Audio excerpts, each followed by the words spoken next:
जय जिनेन्द्र। नमः श्रीवर्धमानाय निर्धूतकलिलात्मने सालोकानां त्रिलोकानां यद्विद्यादर्पणायते। पंच परमेष्ठी भगवान की जय। पिछली पाठशाला में मोक्ष कैसा होता है, मोक्ष में जीव कैसे रहते हैं, 8 गुणों से सहित 8 कर्म नष्ट किए, 8 गुणों को प्राप्त कर लिया। कब तक रहेंगे? अब अनंत काल तक रहेंगे। क्या कोई विकार आएगा? रंच मात्र भी नहीं। पिछली पाठशाला में बताया था, तीनों लोकों में खलबली मचा देने वाला ऐसा कोई उत्पाद भी हो जाए तो भी सिद्धों में रंच मात्र भी कोई विक्रिया विकार दिखाई नहीं पड़ता। आज प्रसंग को थोड़ा आगे और बढ़ा रहे हैं और बता रहे हैं ऐसे सिद्ध भगवान की क्या शोभा है। निःश्रेयसमधिपन्नास् त्रैलोक्य शिखामणि श्रियं दधते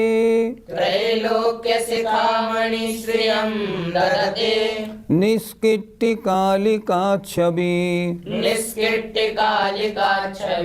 चामीकरभासुरात्मानः।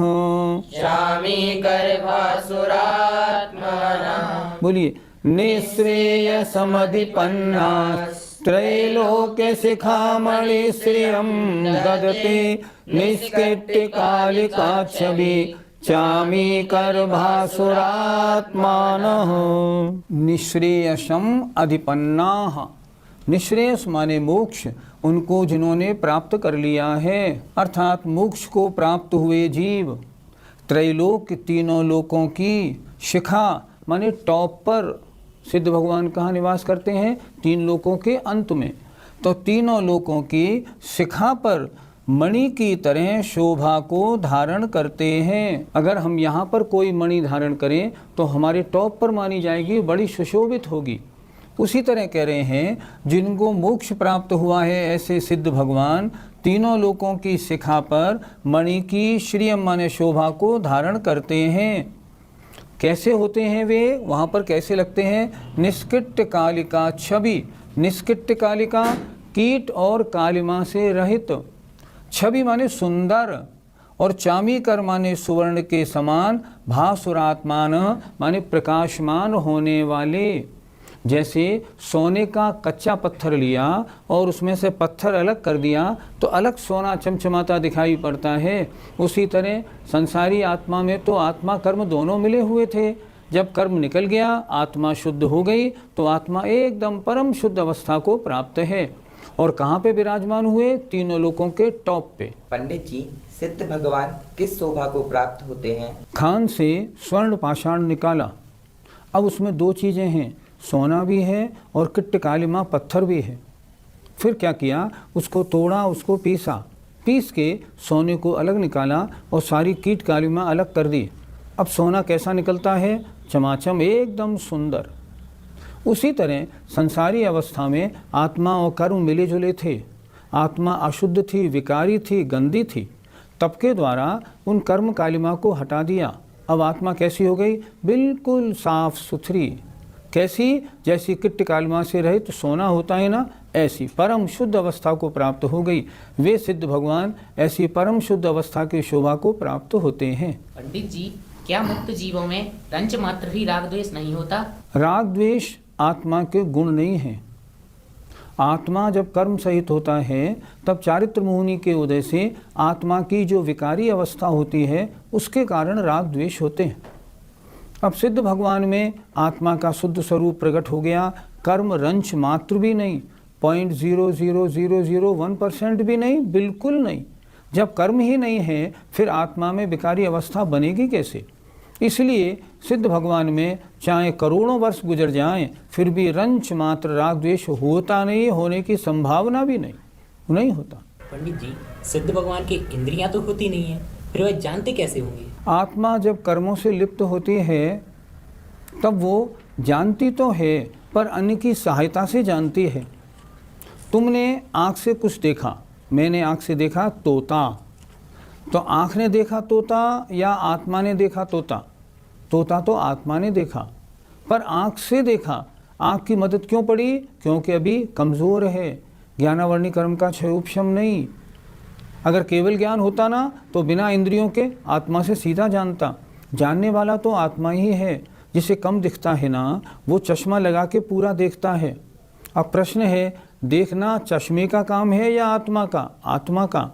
पर चश्मा क्यों लगाया? क्योंकि नेत्र दृष्टि कमज़ोर होने के कारण आत्मा पूरा नहीं देख पा रहा, इसलिए जो नेत्र के विकार को दूर करने के लिए चश्मा लगाया। बाकी देखने वाला तो आत्मा ही है। इसलिए इंद्रियां नहीं होने पर भी सिद्ध भगवान अपनी आत्मा के द्वारा तीनों लोकों में जितने भी द्रव्य हैं उनकी त्रिकालवर्ती अनंतानंत पर्यायों को एक साथ क्रम रहित जानते हैं। ऐसी महिमा है उनकी। पंडित जी, सिद्धालय में इतनी आत्माएं निवास करती हैं, तो क्या उनमें आपस में बाधा नहीं होती? आत्मा, शुद्ध आत्मा में एक गुण है सूक्ष्मत्व, जिसके कारण एक में एक अनंत आत्माएं भी प्रवेश कर जाएं तो भी किसी को कोई रुकावट नहीं होती। हम पढ़ते भी तो हैं पूजा में, जो एक माँ ही अनेक राजें, अनेक माँ ही एक लों। एक में अनेक विराज जाते हैं और अनेकों में एक विराजते हैं। जो एक माँ ही अनेक राजें, अनेक माँ ही एक लों, एक अनेक की ना ही संख्या, नमो सिद्ध निरंजनो। एक और अनेक की कोई संख्या गिनती नहीं जिनकी। ऐसे सिद्ध भगवान को हम बारंबार नमस्कार करते हैं। सूक्ष्मत्व गुण के धारी हैं। एक में अनंतों चले जाएं तो भी किसी में किसी को कोई आपत्ति होती नहीं। सूक्ष्म है, बाधा का क्या काम। पंडित जी, परमात्मा कितने प्रकार के होते हैं? आप बच्चे लोगों भूल जाते हो। जब आपने छेडाला पढ़ा था ना, तब क्या पढ़ा था? सकल निकल परमात्म द्वैविधि, तिनमें घात निवारी, श्री अरिहंत सकल परमात्म लोकालोक निहारी। और ज्ञान शरीरी त्रिविध कर्म मल वर्जित सिद्ध महंता, ते हैं निकल अमल परमात्म भोगें शर्म अनंता। कितना अच्छा लिखा है छेडालाकार ने। परमात्मा दो प्रकार के, एक सकल परमात्मा, एक निकल परमात्मा। सकल कल माने होता है शरीर, एक शरीर सहित परमात्मा अरहंत भगवान। एक निकल शरीर रहित परमात्मा अर्थात सिद्ध भगवान। परमात्मा दो प्रकार के हैं, सकल परमात्मा अरहंत परमेष्ठी और निकल परमात्मा सिद्ध परमेष्ठी। दोनों को हम भाव सहित बारंबार नमस्कार करते हैं। संलेखना करने वालों को मोक्ष कैसा प्राप्त होता है, मोक्ष में कैसी शोभा होती है, क्या वहाँ आनंद होता है, वो सब बता दिया। अब संलेखना धारण करने वालों को स्वर्ग के सुख, इंद्रादि सुखों की प्राप्ति होती है। उसको अगले श्लोक में आचार्य बता रहे हैं। पूजार्थाग्यैश्वर्यैर बल परिजन काम भोग भूयिष्ठैः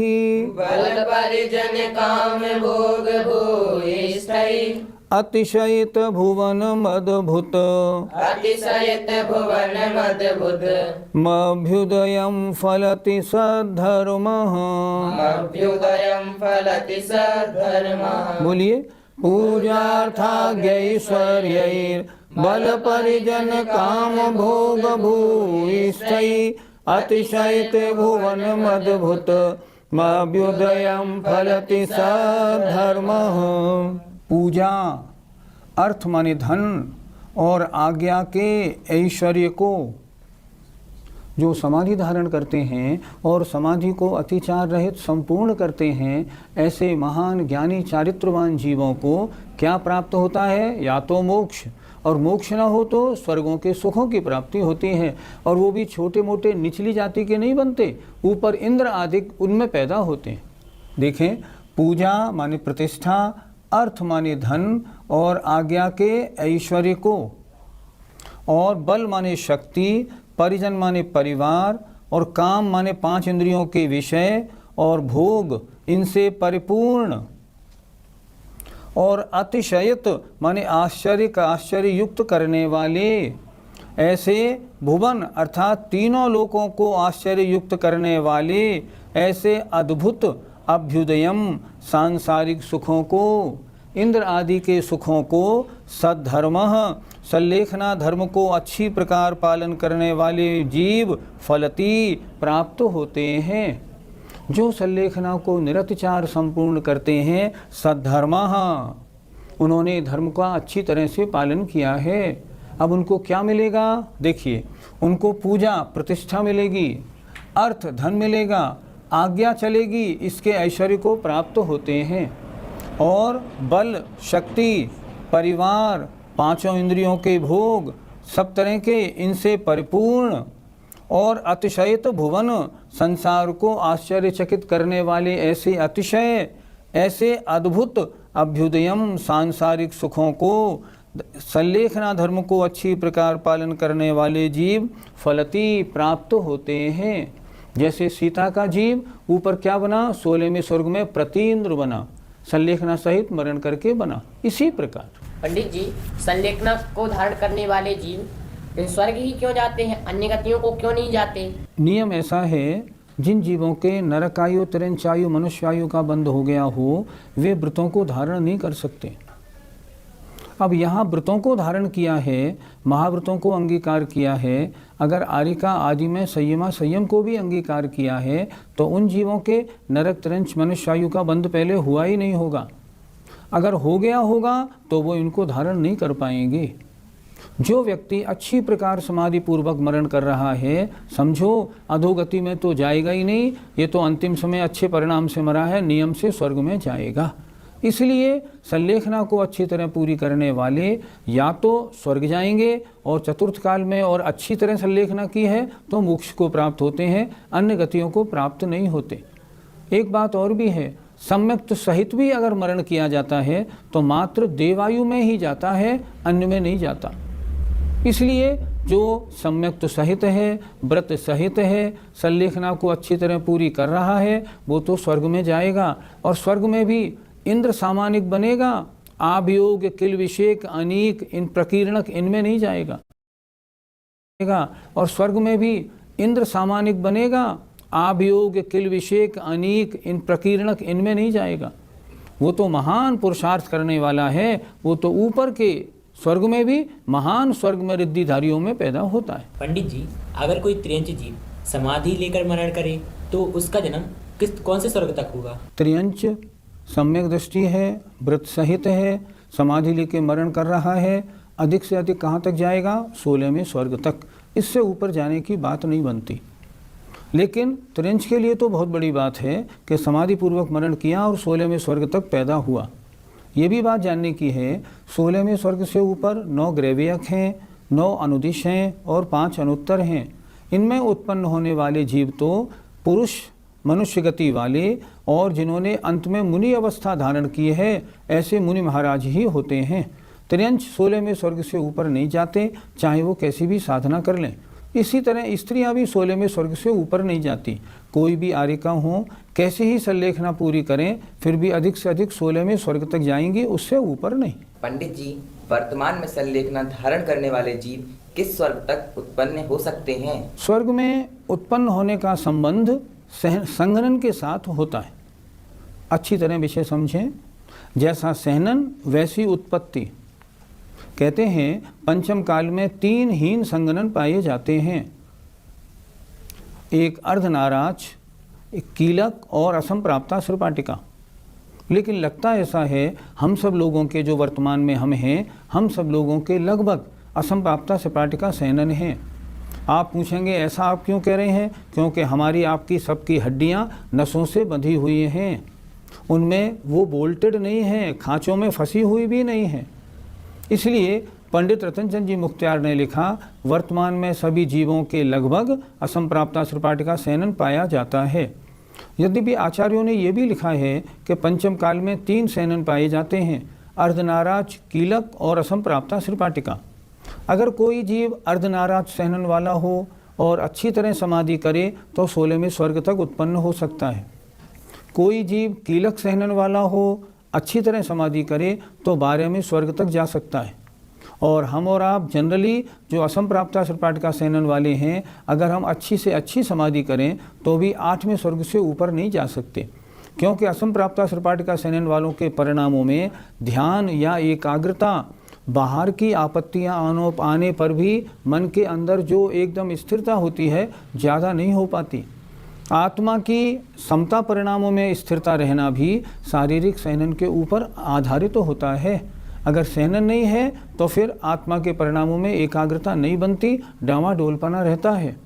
मैंने एक दिन आचार्य जी को पूछा था, आचार्य जी मैं किसी डॉक्टर को बोलूं कि मेरे जोड़ों में थोड़ा ऑपरेशन करके मुझे ये बता दो मेरा सहनन कौन सा है, असंप्राप्ता सपाटिका है, कीलक है या अर्धनाराज है। आचार्य जी ने कहा नहीं, कोई भी डॉक्टर चाहे सर्जन हो वो तुम्हारी हड्डियों का ऑपरेशन करके तुम्हारा सहनन नहीं बता सकता। सहनन बताने का काम फिलहाल नहीं है। हाँ, अगर ध्यान में बहुत अच्छी स्थिरता बनती है तो कदाचित कीलक या अर्धनाराज सहनन होता है, वो भी किसी बिरले के होता हो, जनरली नहीं। वर्तमान में असंप्राप्ता सपाटिका सहनन का बाहुल्य है, अर्थात हम और आप में से कोई बहुत अच्छी समाधि करे तो 8वें स्वर्ग तक हमारी उत्पत्ति हो सकती है, उससे ऊपर नहीं। पंडित जी, संलेखना धारण करके जो जीव स्वर्ग में जाते होंगे वहाँ उनका आचरण कैसा होता होगा? जैसे यहाँ से संस्कार लेके जाएंगे वैसा उनका आचरण रहेगा। शास्त्रों में ऐसा भी पढ़ने को मिलता है कि जो जीव सम्यक्त सहित मरण करके स्वर्ग में जाते हैं वहाँ उनका सम्यक्त नहीं छूटता, वहाँ सम्यक्त सहित ही रहते हैं। वो वहाँ क्या करते हैं, उनकी दृष्टि आसक्ति भोगों में नहीं रहती। वो निरंतर क्या करते हैं, चलो श्रीमंदर स्वामी के सव शरण में दिव्य ध्वनि सुनते हैं, चलो नंदीश्वर दी पंचमेरु की वंदना करते हैं। वो निरंतर अपने पूजा पाठ स्वाध्याय में दत्तचित्त रहते हैं। और ऐसे महान जीव अगर मान लो लौकांतिक बन गए फिर तो बात ही क्या है। सारे जीवन वैराग्य वर्धक कथाएं, एकदम आत्मा को पवित्र करने वाली चर्चाएं वहाँ बनी रहती हैं। जैसे संस्कार यहाँ से लेके आदमी जाता है वैसे ही संस्कार उसके वहाँ रहते हैं। तो संलेखना सहित मरण करने वाले स्वर्गों में जाके भी भोगों में नहीं उलझते। अपनी सामर्थ्य के अनुसार अधिक से अधिक उनकी कोशिश यही रहती है जैसे बने वैसे अपना ये सारी देव पर्याय धार्मिक कार्यों में ही मैं अपनी गुजारूं। इसी तरह करते हैं। संलेखना का फल स्वर्ग और मोक्ष है। हम सभी को अच्छी प्रकार, आज आचार्य महाराज संलेखना का ये पूरा अध्याय पूरा कर रहे हैं, तो हम सबको भी संकल्प बना ही लेना चाहिए कि हमारे इस पर्याय के अंत में शरीर छोड़ने से पूर्व संलेखना धारण करेंगे ही। जय जिनेंद्र।